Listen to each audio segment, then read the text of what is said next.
السلام عليكم ورحمة الله تعالى وبركاته. أهلا بكم بقناتي فرح إنيفير. في هذا الفيديو سوف نتكلم دائما عن مستجدات هذا المرض ونتائجه هنا ببلجيكا، ولكن قبل أن أبدأ الفيديو أتمنى لكل من دخل أول مرة قناتي أن يشترك بها ولا تبخلوا عليه بإعجاباتكم وتفعيل الجرس ليصلكم كل جديد. وأهلا بكم دائما بقناتي فرح إنيفير.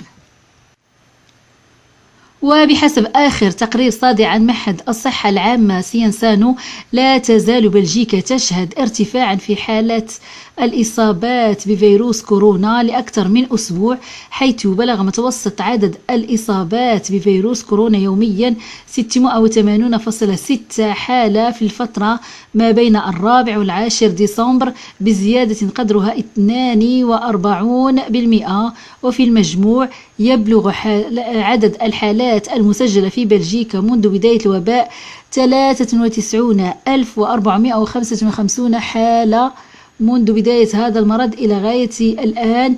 بالإضافة إلى ذلك هناك ما معدله 26.6 حالة دخول المستشفى يوميا، بزيادة قدرها 9.7. في حين ظل عدد الوفيات مستقرا نسبيا عند 2.4 في اليوم في المتوسط. ومنذ ظهور الوباء في بلجيكا فقد ما مجموعه 9,925 حياتهم بسبب الفيروس. وقد بدأ اليوم بمطار بروكسل زفنطم عمل فحص للقادمين من مناطق حمراء بالمطار، حيث يوجد الآن مركز لعمل تحاليل PCR للقادمين من المناطق الحمراء فقط. أما بالنسبة للمغادرين لبلجيكا فسوف يعمل مستقبلا مركز لفحص هؤلاء الأشخاص، ولكن سوف يكون هذا الفحص إذا عمله الشخص وهو يريد الذهاب إلى منطقة خارج بلجيكا تستوجب عمل هذا الاختبار، سوف يجب عليه دفع ما قيمته 67 أورو إذا كان يريد أن يأخذ الفحص بعد 9 ساعات. أما إذا كان يريده بعد 5 ساعات فيجب أن يدفع مبلغ 135 أورو. أما بالأشخاص الذين يريدون أن يحصلوا على هذا الاختبار الPCR بسرعة بعد 3 ساعات فيجب أن يدفعوا ما قيمته 135 أورو عندما يعملون هذا الفحص داخل المطار. ولكن هذا الفحص سواء الخاص ب 67 أورو أو ب 135 أورو فهو ليس داخل في تغطية الضمان الصحي. هذا ما نرى بالتفصيل بهذا الفيديو. Puisque là aussi des tests vont être effectués, des tests sont proposés aux voyageurs qui reviennent de zones rouges. Ils peuvent accepter effectivement de faire ce test au retour du pays dès qu'ils atterrissent. Pas d'obligation puisqu'ils ont 24 heures pour le faire. L'aéroport propose juste d'accélérer les choses avant la mise en quarantaine. On s'arrête sur place avec Eric Bévert.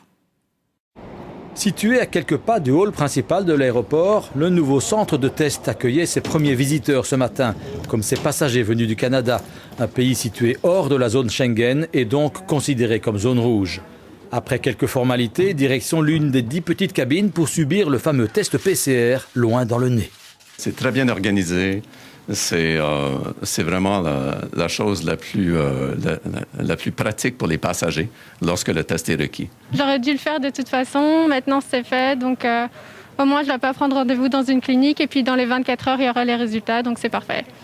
Cette installation mobile peut effectuer 200 tests à l'heure, de quoi doper le testing des passagers revenant de l'étranger. Il y a déjà beaucoup de gens qui se font tester. En Flandre, 80% des gens qui font aller-retour dans la zone rouge font se tester.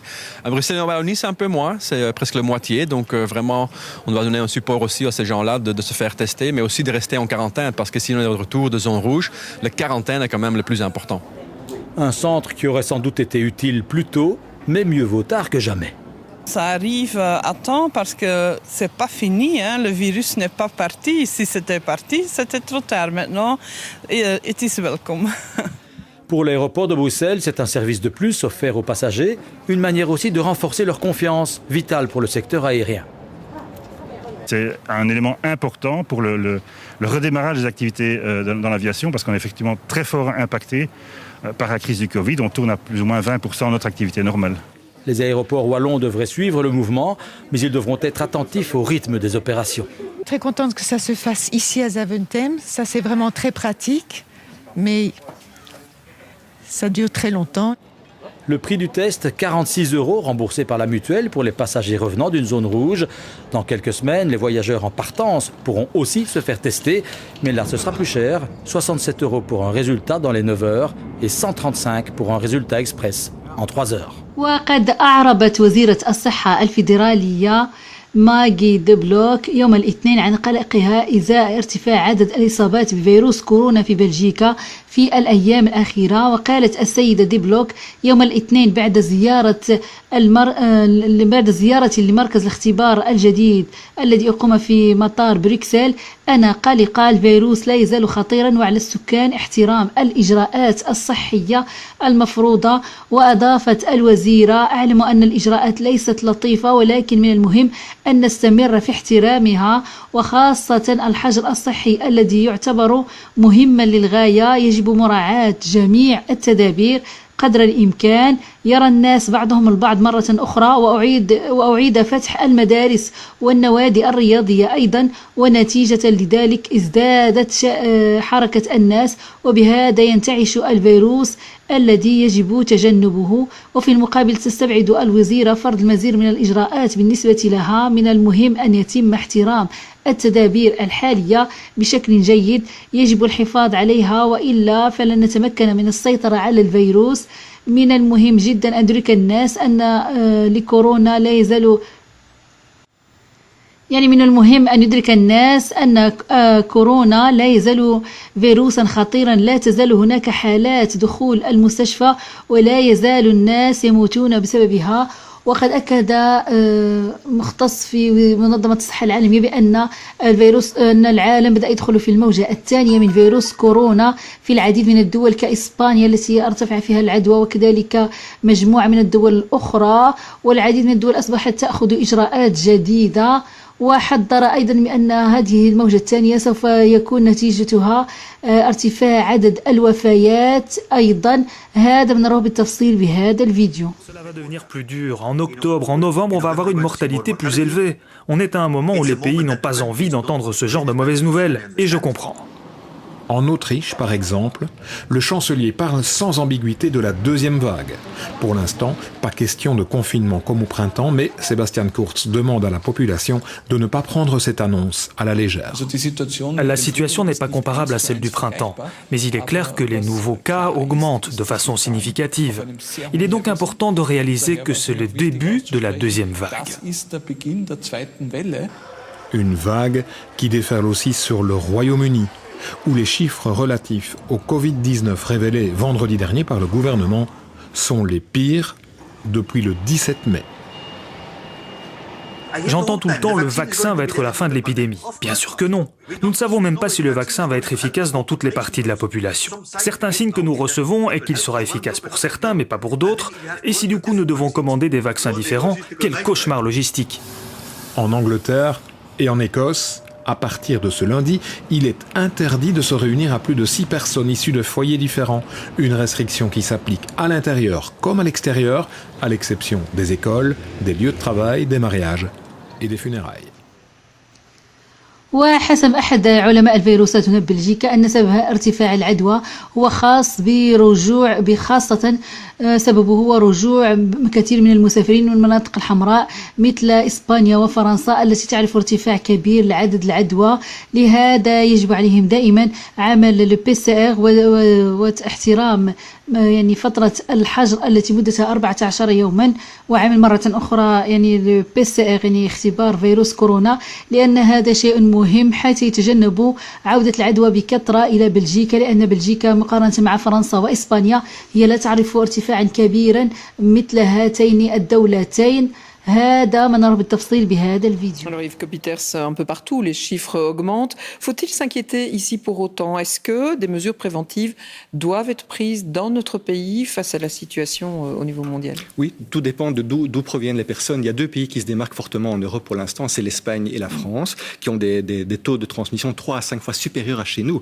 Donc c'est clair que là, lorsqu'on parle de 270 pour 100 000 habitants de nouvelles transmissions par rapport à chez nous, on est plutôt autour de 55 pour 100 000 habitants. La différence est forte. forte. Donc les gens qui reviennent de ces zones géographiques sont nettement plus à risque et doivent absolument se faire dépister dès le retour. Et donc là, et bien sûr, se mettre en isolement en attendant le résultat de leurs tests, les 2 tests successifs. Donc ça, c'est très important puisque là, la transmission du virus dans ces zones sont très fortes. Les autres pays européens, ils sont plutôt dans les moyennes comme la Belgique et le Royaume-Uni a beaucoup dépisté les derniers jours. Donc la menace ne vient pas nécessairement de là. Mais... Non, voilà, ça reste vraiment de ces deux zones particulièrement à risque. Alors, est-ce qu'il faut mettre en place des mesures spécifiques? Oui, c'est le testing, c'est dépister ces gens qui reviennent et que ces personnes jouent le jeu de la quarantaine. Alors que ce soit 7 jours, 10 jours, 14 jours, ça c'est un débat peut-être que le CNS pourra dire, mais un minimum de 7 jours. Avec un dépistage notamment organisé à l'aéroport pour ceux qui reviennent de ces zones rouges.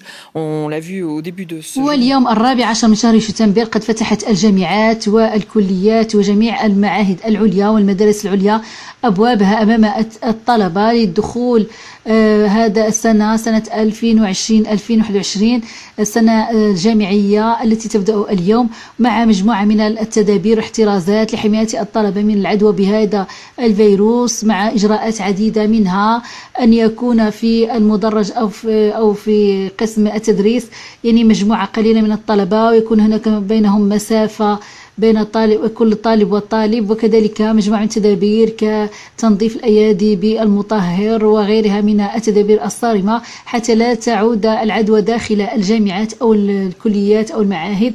هذا ما سنراه بالتفصيل من جامعة مونس الذي حسب رؤسائها قد ارتفع عدد الذين سجلوا بهذه الجامعة هذه السنة ولكن لحمايتهم قد عملوا مجموعة من التدابير ورغم ذلك نرى أن بعض الطلبة متخوفين من العدوى داخل الجامعة لوجود طلبة كثر رغم كل الاحتياطات فهناك خوف يراود مجموعة من الطلبة. هذا ما سنراه بالتفصيل بهذا الفيديو. Supérieur pour quelques 230 000 étudiants. La crise du Covid va bien entendu bousculer ce début d'année. Elle a peut-être même donné des idées à certains. Les candidats infirmiers seront-ils, par exemple, plus nombreux dans les classes?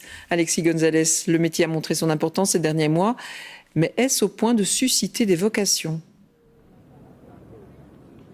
Alors pour l'instant dans le Hainaut, ce n'est pas le cas. On constate d'ailleurs une petite baisse dans le nombre d'inscriptions sur l'ensemble des écoles de la province, sauf à Moucron, où il y a une petite hausse. Alors apparemment ce serait typique des hautes écoles, puisque quand nous les avons contactés, ils nous ont dit que les étudiants qui s'inscrivaient dans les écoles d'infirmerie, généralement se décidaient plus tard, et parfois ils étaient déçus de leur premier choix. Voilà pourquoi il faut encore attendre pour donner une réponse concrète là-dessus. Vous le voyez, les jeunes ennuyés ne sont donc pas rebutés par le métier. Ce qu'il faut savoir par contre, c'est que les universités, elles, constatent une augmentation. Ici, à Lumons, par exemple, on a dépassé le cap des 10 000 étudiants. C'est plus de 10% comparé à l'an passé. On pourrait se demander pourquoi, puisque les conditions sont quand même particulières. Mais l'université a investi énormément, 430 000 €. C'est vous dire qu'elle veut accueillir ses étudiants dans de très bonnes conditions.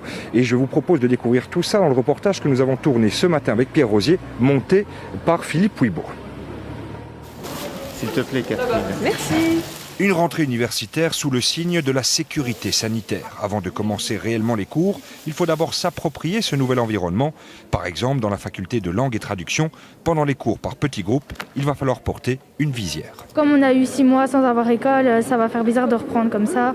J'ai un peu peur aussi parce que nous sommes beaucoup d'élèves et avec le Covid, pour l'instant, c'est un peu plus dangereux d'aller en cours. Je suis pas trop stressé.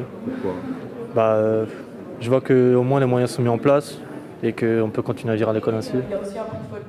La rentrée se fait sous code jaune à faible risque.